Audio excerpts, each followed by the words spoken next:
Hi, cat lovers. This is Rita Reimers with 19 Cats and Counting. Flying solo today as my co-host Linda Hall and her family continue to recover from COVID-19. You won't want to miss today one of my all-time favorite people and yours too, Mayim Bialik. She's here to tell everybody you need to take your cats to the vet. And we'll be back right after this commercial to talk all about it. Welcome back to 19 Cats and Counting, Mayim Bialik. I am so beyond thrilled to have you on my show. I did not know until recently that you are a cat lover. You're a cat mom like me. I'm a super cat mom. Very happy to be here. You have 3 kitties, right? I do. I've had cats my whole life. Never had a dog. Wasn't interested in that. Still am not. So yeah. I'm the same way. I grew up with a dog and my parents have 7 dogs. I get my fix at their house. So did you have cats growing up too, or is that something as an adult? Yeah, we always had shelter cats, my whole life. My mom was raised by Eastern European immigrants who did not believe in having pets at all. It was considered a very unnecessary expense. Sure. But my dad's mom was a tremendous animal lover.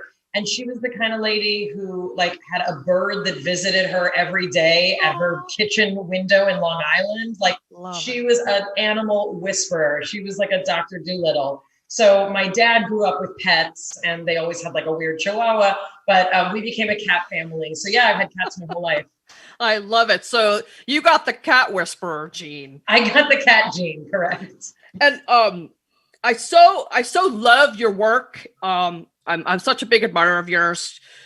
Big Bang Theory, one of my favorites. You're my favorite movie of all time, Beaches. Thank you. And I know you've got a new show coming up where you're going to again be working with Jim Parsons. It's called Call Me Cat. Yeah, Jim Parsons and I are producing it together, and it is an American version of the BBC show Miranda, which is about a very, very unusual woman. And so we're doing an American version about a very, very unusual woman who leaves her job as a math professor to open a cat cafe. I love it. She's single and loving it. And we like to say this is a character who proves you can not have it all, but still be happy. And she's a really fun, quirky, optimistic woman. Yes, she runs a cat cafe. I love it. She sounds like me. I left a 6-figure corporate job to start my cat sitting company 18 years ago. Amazing. I can relate to that. I can't wait. Do you know when it's scheduled to? We don't, because of this global pandemic. Right. It's kind of throwing a wrench in everything. But we are hoping to be able to start filming. We've been starting rehearsals through the Zoom world. So we're hoping to have more information, but we are a Fox show. Will you have a live studio audience? I don't know if we will. And that's kind of what we're trying to figure out with COVID, and how much can we, replicate the experience of a 4-camera comedy, Sure. given what we're all going through. So it's been a very complicated, obviously, time for a lot of reasons. And we are not curing COVID or curing cancer by any stroke of the imagination. No. But it is important, for our industry to get back up, because it is a huge part of our economy and a huge part of our mental health as a society, is to have entertainment, Oh, yeah. I'll tell you what, I've never watched so much Netflix in all my life. So I'm looking forward to it. I'll tell you, if you have a studio audience, I miss living in Los Angeles. I'll be flying back to LA to be part of the audience. I would love to see you there. So you are also involved in some cat causes that are near and dear to my heart. The biggest one right now is Royal Canin's Take Your Cat to the Vet, which Hannah Shaw, the kitten lady, is also involved with. Tell me a little bit about that and how that came about. Yeah, I partnered with Royal Canin, as a cat person, especially one who understands the complexity of having a cat that hates going to the vet. Yes. I love being part of this because a lot of people assume that cats are, they're so independent, or they're so self-sufficient, or they seem fine. But the fact is, I think it is important for us to realize that only half of cats in the US actually go to the vet. And we need to do better, because just like we do preventative care for ourselves, for our children, for our dogs, cats really do need the same. They can be very good hiders of what's going on. Yes. So it's also really good to get them acquainted with the entire process And also, any cat that I've ever had that's difficult, just seeing a vet pull their little gums back and play with their teeth is just so pleasurable. Why wouldn't you want to have that happen? I know that's when people come to me for cat behavior advice. It's one of the first things I ask is, has your cat seen a vet? Because I could give them all the best advice in the world. If it's a medical issue, behavior changes aren't going to help. Absolutely. And I know with my own cats, they hate going to the vet. They really do. I have a home vet. I got a cranky lady Frances, doesn't want any part of the universe. The kittens, as I still call them, they're 4. The kittens are definitely easier and more pliable. Sure. But Frances was a rescue who we think was abused before we got her. Oh. So she's generally very skittish. It's literally taken her 12 years to warm up. So I have one like that. I'm still working on my Picasso. It's 2 years, and just this week I've been able to put the food bowl in front of her without her. Yeah, I literally hadn't pet this cat until about 5 years ago. Oh, she's like mine. She's the cat's cat. She's her own cat. She hates kittens. Didn't know that until 4 years ago. She hates them. Oh, she doesn't know she's a cat. Clearly. So tell me more about the Take Your Cat to the Vet. How are you encouraging people to do that? Well, all the information is at royalcanin.com/cathealth. There's a lot of different ways to get educated, learn more about cats in particular. There are also opportunities to chat for free with vets to find out, also trouble things to look for, and also just other ways to support, us knowing more, being as curious about our cats as they are about the universe. So that's really it. All the information's at the website, royalcanin.com/cathealth. I love that. I will definitely be pushing that out on my blog. Thank you. Because I know people really need to get their cats that vet visit, especially as they age. I have an older cat who's getting really skinny. So we had that baseline senior panel run. So we're ready. We know what her numbers are and we can spot any changes. Absolutely. You've also been involved with some other things, like I saw you have helped a cat named Trinity through Waggle and your foundation. Tell me about Trinity. So Waggle approached me. This is an organization I didn't even know about. They help people who cannot afford to pay for care for animals not be euthanized. Which it's so devastating that so many pet owners have to make decisions about their pet's life simply because they cannot afford treatment or procedures. So Waggle is an organization that helps families stay intact, as it were. So I was really happy to post for them.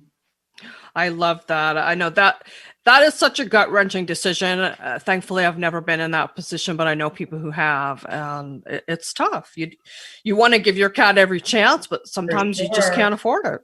For sure. Let's see. And you also did some work for the ASPCA. Meow for Now. What's that all about? I've been a vegan for quite some time, and so I'm very supportive of a variety of different animal organizations, and especially those that talk about larger issues of the implications of our living and how it affects all of our animals. But I think the ASPCA does beautiful work and they've been around a very, very long time. So really, I'm generally supportive, and this is one of the things I tell whoever's in charge of my social media in my life. Like, I will always post for anything cat related, anything animal rights related, anything, supportive of that. So, that's one place where it's kind of nice to use that platform and that visibility on Twitter and social media and stuff to really talk about that. So that's been a real pleasure. Yeah, I love that. We had Tina Reddington with the ASPCA on our show a couple weeks ago. Nice. Very nice. Yes, she was awesome. Yeah, they're incredible. Those are warriors, Right. So you're a vegan. How long have you been a vegan? Let's see. Vegetarian since I was 19. Wow. And then I became a proper, I'm a million years old. So I became a proper vegan. Yeah, it's been probably almost 12 years that I've been a full vegan. And I'm also a lifestyle vegan, so I don't wear leather and I don't do all that stuff. I tend to be one of those non-judgmental vegans, meaning I don't know what's right for you. Right. But for me, in terms of my health and in terms of the impact on the environment and sort of the decision-making that I was going through every time I ate, I just felt like I'm tired of having to decide which egg is the right egg or which dairy is the right dairy. So I just, instead of not knowing which line I was crossing, I like to say I erase the line and just eat vegan, and it makes everything simpler in my head. So I was going to ask you if it was a difficult transition, but it sounds like it was easier than being vegetarian. Yeah, I mean, I'm allergic to dairy, which actually most people have some dairy sensitivity or allergy. I do. Yeah, like upwards of 75%, and in certain ethnic populations, over 95%. Mm-hmm. We're actually not naturally wired to process dairy. So that was actually really easy and helpful. And I stopped having sinus infections after cutting out dairy. But it's really like the trace eggs and trace dairy, that made me unable to eat, for example, Reese's peanut butter cups or whatever. So there are vegan alternatives, but generally I eat a wider variety of foods now that I'm vegan, because I can't just like eat a hunk of protein and be like, I'm full, Right. Yeah. I think sometimes the protein, it goes a little too far because that can put stress on your body too. For sure. But most people can get plenty even from, non-meat sources. But yes, it is a little bit more effort. But my kids have been raised vegan. They have rosy cheeks and flesh on their skin, and they still have hair and, all the things people warned me about. They're fine. They grow, they run and jump and play, I love that. I've toyed with it a few times. I was raised a meat and potatoes person. Yeah. But I know when I eat less meat, I do tend to feel a little better, especially if I cut out the red meat. Right. So yeah, that's something I am working on for sure. Let me see what else we can talk about. There's just so many things that I want to ask you. You've covered the highlights as far as I'm concerned. You're so brilliant. I mean, you're such a talented actor and scientist, and just all around. You seem like you would be the kind of person that would be successful in anything. Okay, that's really, really sweet. I'm also like a completely normal, imperfect, strange person. My hair is usually a mess, and I do things imperfectly all the time. But that is very kind of you. Well, I was going to ask you, where did you get this great work ethic? I assume from your family. I would say yes. My grandparents are immigrants to this fine country. So mine too. My mom's parents were sweatshop workers, and my mom was raised in a tenement house. So, I definitely have very interesting family history. My dad's side is a little more of an assimilated Jewish American, Eastern European story. But yeah, my parents were born during World War II. So I was raised with a lot of information about our history and also the burdens on us. And my parents were civil rights activists. So I come from a long line of fighters, and love it. And also very strict. I come from a pretty strict house. So I think that helps too. Well, that's good. I'm very organized. You're a mom, you're raising 2 boys, right? Yeah. And are they also becoming cat lovers? Oh yeah, I mean, my older son has a very special bond with our tuxedo cat Addie. For whatever reason, he's her person, and I'm divorced, so I have them half the week. And it's like when he shows up, she just starts following him about, and she must love the texture of his comforter, because she'll sleep there with him all weekend. Like if he studies in his bed, she's right with him. My younger son is a little more tentative. He was named for my grandfather, who hated all pets. So when he was little, it seemed like he was channeling my grandfather. He was always pushing them away when I wasn't looking. He's gotten a lot better, and it's really good for him also to learn just even how to hold them. He just doesn't have kind of a natural affinity, so he loves to learn and show me that he knows how to make nice. It's very, very sweet. Aww. I know with cats being the number one pet, I noticed when I was still running Just for Cats pet sitting, we had more and more men clients coming to us. And even the couples, it would invariably be the man, the husband, saying, well, it's my cat. It's not her cat. Oh, that's sweet. Well, I wish my sons would clean the litter without more fight. But, we're getting there. Well, let's take a little break, and then when we come back, we'll talk about your upcoming projects and anything else you would like to tell us about your own kitties. We'll be right back. Okay. We're back with Mayim Bialik on 19 Cats and Counting, and we have been talking about her various involvements with cat programs, especially the Take Your Cat to the Vet program with Royal Canin. I'd like to talk to you about your 3 cats and your beautiful Addie, who is part of the ad campaign for Take Your Cat to the Vet. She's beautiful. I have to say that cat showed up for that photo shoot. Yeah. We were so unsure. None of my cats are necessarily like that cat who will do what you say and let you plop them anywhere. But I don't know what got into Addie. She literally, I mean, it was the smoothest photo shoot I've ever been involved with. And they literally were saying, gosh, they're asking for a picture of the cat in a box. And I was like, oh, this cat will get into a box this big. Like, this Cats is a love box. So we put the box down. She got right at, like, she was unbelievable. She does have beautiful coloring also. She has kind of that mask coloring. Yeah, beautiful. She was born without a pectoral muscle. That was her special needs, and she was on the kill list. So she's our really, really special needs rescue. She seems to be, recovered fine from her surgery, and we were told she may not live the same life span as other cats. But I told my sons, this is the Hebrew word. This is a mitzvah. Like, this is a good deed and an act of graciousness to give her that opportunity for however long we can have her in our lives. She's an exceptional, exceptional cat. She also has, we call her the slowest tongue in the business. When she sticks her tongue out either to lick you or to clean herself, it's so slow, you can catch it every single time.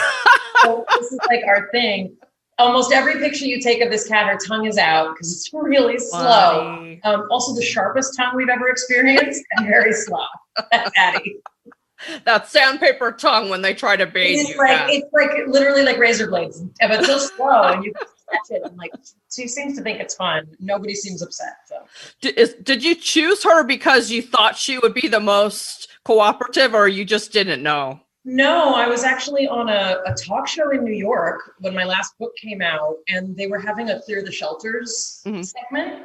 And I knew right when I met her that something was different about her because she was very floppy and she couldn't stand up like normal cats. Right. And I found out that she was missing her pectoral muscle and that she needed a surgery. So I was hoping that someone would see her on this news show that I happened to be on and adopt her, but they did not. So I said to the shelter, if no one calls in, I will adopt this cat. And my publicist, Heather, and I, on our next trip to New York, I think it was a couple weeks later, we literally picked this cat up from her foster mom. She was in a full body cast. She had had her surgery. Precious. And I took her on an airplane. They wouldn't let me use my first class ticket to hold my cat. So I sat in coach between two people who were like, why is this celebrity lady with a cat? That's so rude. Home, and she couldn't really properly lay down because she was in a full body cast. So she would sleep with her hands in the air. But she recovered really nicely and never really grew past kitten size, which is kind of fun for my boys. We have small cats, so it's just what happens in our house. Yeah, I had a cat like that too. She only lived to be 7, but she had ventral septal defect, and she never really got bigger than kitten size.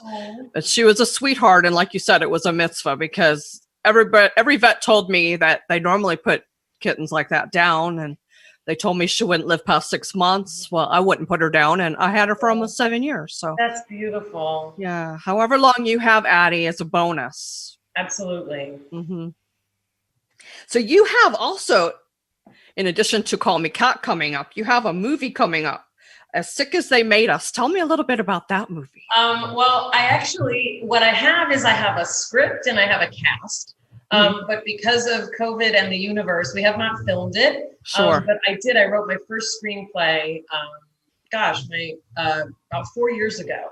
And we have Dustin Hoffman, Candice Bergen, Simon Helberg from Big Bang Theory, and will be our cast. And now we begin the process, or continue the process, of trying to figure out how to figure this out during quarantine. So, most of my time is devoted to, obviously, to Call Me Cat, to getting to do fun things like I'm doing with Royal Canin. I'm starting a podcast, and that's sort of life now.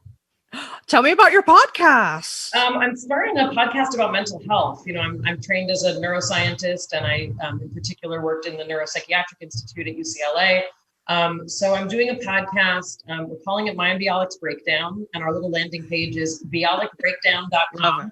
Because that's kind of what it feels like. It feels like a breaking down of information, and also sometimes it feels like you're having a breakdown when you're dealing with issues of mental health. And I think this quarantine has really introduced a lot of us to aspects of mental health we maybe didn't think about for ourselves.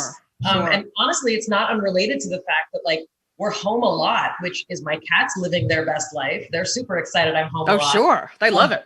But for, for human contact and for the things that kind of plague our minds, I decided to start a podcast talking about it, talking to experts, and also talking to, celebrity friends and other people who are experiencing these kinds of challenges. And, as you know, one of the best things for mental health is having a companion pet.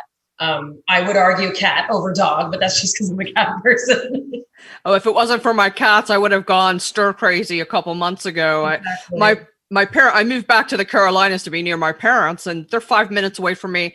And maybe I see them once every couple weeks because, she'll go out to the store, I'll go out to the store. We're like, okay, 14 days. We can't see each other just in case, even though we wear our masks. Sure.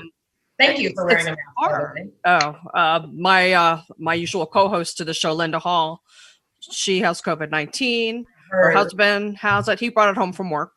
Oh, he was wearing a mask. Somebody wasn't. Yeah. Their 15-year-old son had it. Her adult daughter has it. And her son-in-law is, he might not make it. He's in the hospital fighting for his life. Sorry. So yeah, it's very serious. That it's very important people wear their masks, if not for yourself, for the people out there. Absolutely.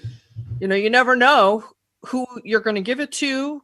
Kids aren't resilient to it either. I mean, her 15-year-old son he didn't get sick enough to go to the hospital, but he was pretty sick for No, it's terrifying. And also for those of us with, I have a thyroid condition, which is an immune compromise, and I have asthma, and anybody with allergies who's had their throat close up from something doesn't like to put themselves at risk. So I get it. I'm wishing them well. I'll be thinking of them. Thank you so much. I appreciate it. And I know Linda does too. She'll be listening to the show. She's got MS, so it's harder for her. Yep. She thinks she's getting better and then she'll hit a relapse. And, and of course, worrying about her son-in-law is not helping. Absolutely. Matters either. Thank heaven for our kitties and those of you who have doggies too, because they're part of what's keeping us sane. I will definitely look for your blog because that's something I'm very interested in. Living alone, being the only person in a house full of 19 cats and counting, hence the name of the show. I sometimes feel like I'm being held captive by a small army of fur creatures. That's right. Is there anything else you'd like to tell us that we haven't covered? No, it's really nice to speak to you. I think that there's a lot of people make jokes and there's a lot of stigma about, like Crazy Cat Lady, but I know. as we say in Call Me Cat, you can be a RAD Cat Lady, and I think you're a RAD Cat Lady. So. Oh, thank you. I'd really like to change the meaning of Crazy Cat Lady to something more positive. I am happy to be nuts for my cats. So. Me too. I wear that moniker proudly. Yeah. Okay. Well, I would love to have you back. I can't wait for Call Me Cat. And believe me, I will be there. Should you have a studio audience, I'll be on the next plane to LA. Thank you so much for joining us. And I have to thank my awesome executive producer, Mark Winter, who does such a fabulous job for me. And please continue to keep Linda Hall and her family in your thoughts and prayers. Thank you, everyone.